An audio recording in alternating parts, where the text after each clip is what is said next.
Yamaha म्हणजे quality, style आणि विश्वसनीयता. यामाहा म्हणजे एक पिढीजात परंपरा आणि वेगाने विकास करणाऱ्या कोल्हापूरकरांसाठी दक्षिण महाराष्ट्रातील पहिले ब्ल्यू स्क्वेअर सुसज्ज यामाहा शोरूम आणि अत्याधुनिक सर्व्हिसिंग सेंटर सादर करत आहे रेव्हहेड यामाहा, शाहू मार्केट यार्ड समोर, कोल्हापूर. यामाहाची सर्व मॉडेल्स हजर स्टॉक मध्ये. बांधकाम व्यावसायिकाकडून खंडणी मागितल्याच्या आरोपातून अटक केलेला व तदनंतर मोका कारवाई झालेला PR बॉयचा तथागतित टोळी प्रमुख प्रवीण दत्तात्रय रावळ याच्यासह श्रीधर गस्ती व अजित नाईक या तिघांची सबळ पुराव्याअभावी इचलकरंजी येथील विशेष मोका न्यायालयाने निर्दोष मुक्तता केली. संशयित रावळ याच्या वतीने ॲडव्होकेट महबूब बांदार यांनी काम पाहिले. या प्रकरणाची पार्श्वभूमी अशी, शहापूर येथील पवार नामक बांधकाम व्यावसायिकाकडून रावळ व त्याच्या साथीदाराने वेळोवेळी खंडणी वसूल केली. त्यानंतर खंडणी देण्यास नकार दिल्याने व्यावसायिकास काठ्या व मागाच्या माऱ्याने बेदम मारहाण केली. अशा आशयाची फिर्याद पवार यांनी 5 सप्टेंबर 2017 रोजी शहापूर पोलीस स्टेशन येथे दिले होते.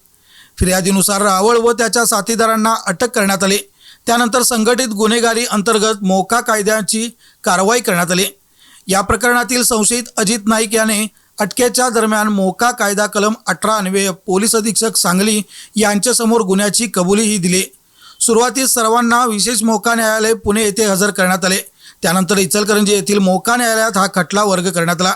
तत्कालीन पोलीस उपाधीक्षक रमेश सरवदे व सूरज गुरव यांनी प्रकरणाचा तपास केला. या प्रकरणी प्रस्तुत हाय प्रोफाईल पोलीस अधिकाऱ्यांसह तब्बल 26 साक्षीदारांच्या साक्षी नोंदविण्यात आल्या. परंतु घराच्या बांधकामावरून वाद झाला होता हे फिर्यादीने ॲडव्होकेट बांदार यांनी घेतलेल्या उलट तपासात कबूल केले.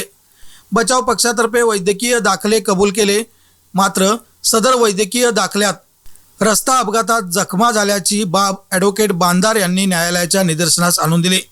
संघटित गुन्हेगारीचे घटक सिद्ध होत नाहीत. महत्त्वाच्या पोलीस अधिकाऱ्यांचे जबाब घेतले नाहीत. टोळी प्रमुख याची गुन्हेगारी टोळी असल्याचे कोणतेही पोलीस रेकॉर्ड नाही, असा ॲडव्होकेट बांदार यांनी मांडलेला युक्तिवाद ग्राह्य मानून सर्वच आरोपींची न्यायालयाने निर्दोष मुक्तता केली.